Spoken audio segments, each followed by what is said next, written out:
Break के बाद आपका एक बार फिर स्वागत है सेहत सदाबहार स्पेशल में। हमारे साथ मौजूद हैं डॉक्टर मेधावी गौतम जी। आप फूड एंड न्यूट्रिशन में पीएचडी हैं और डाइटिशियन हैं। हम बात कर रहे हैं कि हमारे खान पान में ऐसा क्या बदलाव हुआ है कि अब हम बीमार ज़्यादा हो रहे हैं, हमारी सेहत लगातार गड़बड़ रहती है।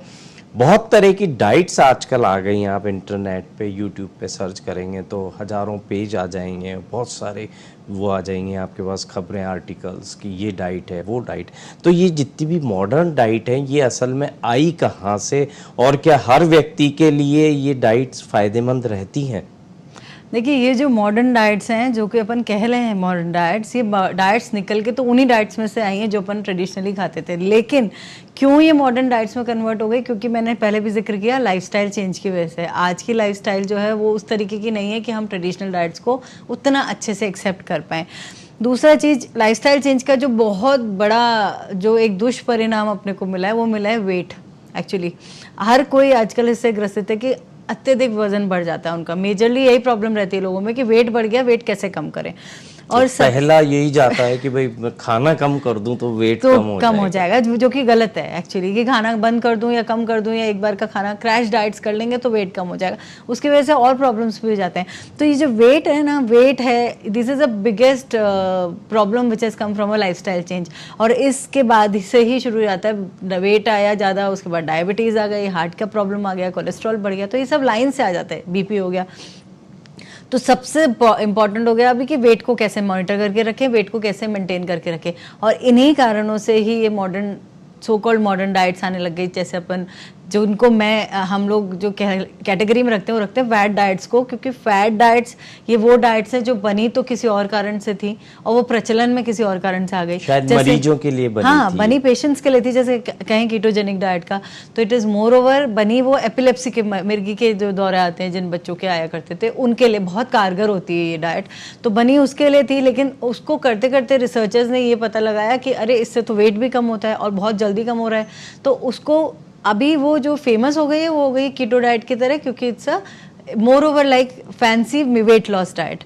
तो वो उस तरीके से आ गई। जैसे एटकिंस डाइट है, एटकिन डाइट को भी वेट लॉस डाइट की तरह लेते हैं। जनरल मोटर डाइट है, अभी इन सब के बारे में बात करूँगी। लेकिन ये सब फैट डाइट्स हैं जो कि वेट को मैनेज करने के लिए हैं। और क्यों? क्योंकि आजकल किसी के पास इतना टाइम नहीं है कि अपन अपना रूटीन में चेंज लाके और फिर वज़न कम करें। अब सबको चाहिए कि तुरंत वज़न कम हो जाए, ज़्यादा मेहनत नहीं करनी पड़े, कुछ दिन करूं और मेरा वेट कम हो जाए। तो उस कारण से ये डाइट्स प्रचलन में आ गई।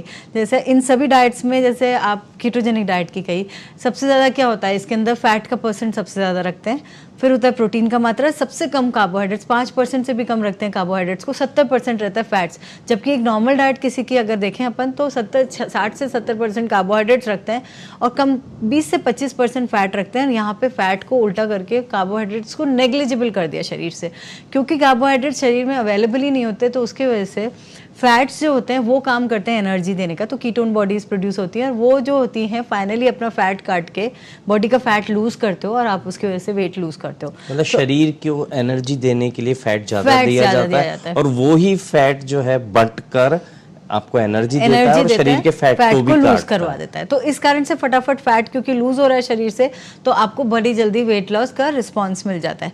जो कि अपन एक नॉर्मल डाइट रखेंगे जिसमें अपन एक संतुलित मात्रा में सारी चीज़ देते हैं, तो उस बंदे को फिर फिजिकल एक्टिविटी ज़्यादा करनी पड़ेगी, क्योंकि फिर वो अपना वेट उससे लूज करेगा, जिसमें ज़्यादा टास्किंग हो जाता है लोगों के। इसके साथ फिजिकल एक्टिविटी भी बढ़ानी, बिल्कुल बढ़ानी तो है, लेकिन इसमें क्योंकि फैट्स आपका इतना जल्दी वेट लूज करवाता होता है कि फिजिकल एक्टिविटी अपन मॉडरेट भी रखते हैं तो वो काम चल जाता है। बट इधर एक नॉर्मल डाइट के अंदर हमें फिजिकल एक्टिविटी को काफ़ी अच्छे लेवल पे लेके जाना पड़ता है, तब जाके वेट लूज होना पड़ता है। तो ये एक कीटोजेनिक डाइट है जिसका शुरुआत कहीं और से हुई थी, लेकिन एक पढ़ते पढ़ते पता चला कि ये तो वेट लॉस के लिए बड़ी अच्छी डाइट हो गई और ये फैट डाइट में सम्मिलित हो गई। जैसे कि एटकिंस डाइट, डॉक्टर एटकिन जो है बहुत पुराने डॉक्टर हैं, रिसर्चर रहे, और उन्होंने भी यही चीज़ पता करी थी अपने रिसर्च के अंदर कि कार्बोहाइड्रेट्स को जब आप मिनिमम कर देते हो शरीर के अंदर तो अपने आप आपका जो, और फैट्स को बढ़ा देते हो तो आपका फैट्स जो है वो एनर्जी देने का काम करता है, जैसे कि कीटोजेनिक में बोला। तो पहले नंबर पर एटकिंस आई थी और कीटोजेनिक उसके बाद में शुरुआत हुई है। तो एटकिंस ने भी यही पता करे थे डॉक्टर साहब ने कि ऐसे तरीके से मैं वजन लूज करवा सकता हूँ, लोगों की बीमारियाँ कम करवा सकता हूँ, लोगों के कोलेस्ट्रॉल कम होने लगे थे, लोगों के शुगर्स मेंटेन रहने लगे थे क्योंकि कार्बोहाइड्रेट के लेवल कम जाने लगे थे। इस कारण से एटकिंस प्रचलन में आया था। एटकिंस में और कीटोजेनिक में सिर्फ इतना अंतर है, कीटोजेनिक में कार्बोहाइड्रेट्स को बहुत रेस्ट्रिक्ट करके रखते हैं, एटकिंस में बाद में जैसे जैसे वजन कम करते जाते हैं कार्बोहाइड्रेट्स को धीरे धीरे नॉर्मल पे लाने की कोशिश करते हैं, माने वो धीरे धीरे वापस उनको इंट्रोड्यूस करते हैं वो वाले कार्बोहाइड्रेट्स जो उनके लिए हेल्दी रहे और फिर फाइनली वो उनका वजन भी नहीं बढ़ाए और नॉर्मल डाइट में लोग वापस आ जाएं। That's the difference between ketogenic and Atkin. अच्छा, जैसे आपने बताया कि नॉर्मल डाइट में फिर वापस आ जाते हैं लोग, तो जब वजन कम हो जाता है उसके बाद फिर इस डाइट को बंद कर सकते हैं, फिर बंद कर सकते हैं। और एटकिंस में ये है कि अपन धीरे धीरे कार्बोहाइड्रेट्स पे लेके आ जाते हैं जो भी क्लाइंट है आपका या पेशेंट है सामने, तो उससे क्या है कि आप वो फिर अपना नॉर्मल डाइट फॉलो कर सकता है। फिर उसके पास में वो रेस्ट्रिक्शन नहीं है कि नहीं मुझे तो ये नहीं खाना या वो नहीं खाना, फिर वो अपने आप सारे कार्ब्स इंट्रोड्यूस कर देते हैं जो कार्ब्स उनका मेंटेन करने में मदद करेंगे वेट को और वो वापस वेट बढ़ाएंगे नहीं। फिर एक और डाइट जो है प्रचलन में आजकल आई, मतलब सबसे ज़्यादा प्रचलित तो भी कीटोजेनिक है इसलिए उसको नंबर 1 पे रखा था मैंने, लेकिन अब जो काफ़ी प्रचलन में बीच में रही थी वो थी जनरल मोटर डाइट, जिसमें क्या करते हैं कि एक न्यूट्रिएंट से आपकी बॉडी को एक्सपोज करते हैं और फिर धीरे धीरे हर दिन पे नए न्यूट्रिएंट बदलते रहते हैं। कभी आपको एक फूड ग्रुप दिया कि आज सिर्फ केवल आपको चावल खाने या आज आपको केवल सब्जी खानी है, अगले दिन आपको केवल फ्रूट्स पे रखेंगे, फिर एक दिन आपको केवल मीठे पे रखेंगे। तो उस दिन क्या होता है कि आप जब जिस आइटम पे रखते हो उनके अलावा आपको कोई भी आइटम नहीं मिलता, फूड ग्रुप नहीं मिलता, तो वो जो और फूड ग्रुप्स का जो आपका लॉसेज हो रहा है बॉडी के अंदर उसको कौन कवर करेगा? I mean that's a major loss from your body. तो इस कारण से माइक्रो न्यूट्रिएंट्स जो हमारी बॉडी के होते हैं वो काफ़ी ज़्यादा डैमेज, मतलब एब्जॉर्प्शन उनका कम होने लगा और उनकी डेफिशिएंसीज होने लगे इन डाइट के अंदर, जनरल मोटर डाइट में। तो वो माइक्रो न्यूट्रिएंट्स के लिए फिर आपको ऊपर से दवाइयाँ लेनी, सप्लीमेंटेशन लेनी, आयरन की गोलियाँ ले लो, कैल्शियम की गोलियाँ ले लो। तो ये ऊपर से हम उन माइक्रो न्यूट्रिएंट्स को लेने की कोशिश कर रहे हैं क्योंकि हम वो डाइट से नहीं अवेलेबल कर पा रहे, क्योंकि एक दिन तो हमने केवल रोटी खाई है, हमने कुछ और न्यूट्रिएंट लिया ही नहीं है।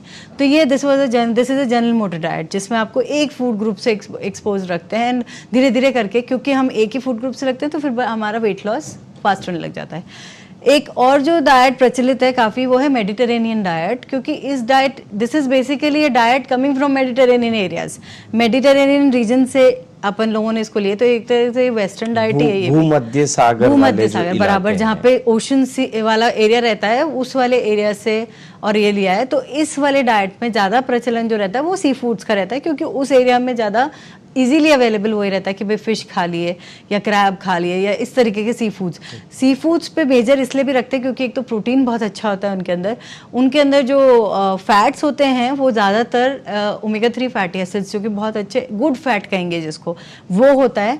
साथ साथ में जो ऊपर से फैट है वो भी वही रखते हैं जो उनकी गुड फैट की कुकिंग के लिए रखें, और साथ में इन लोगों में सब्जियों का पोर्शन बहुत ज़्यादा बढ़ा देते हैं। तो खूब सारा सब्जी खाते हैं, सी फूड लेते हैं, कार्बोहाइड्रेट्स का लेवल अगेन बहुत कम कर दिया जाता है और दिया भी वही कार्ब जाता है जो कि कॉम्प्लेक्स कार्बोहाइड्रेट है, जो कि पचने में थोड़ा टाइम लगाए।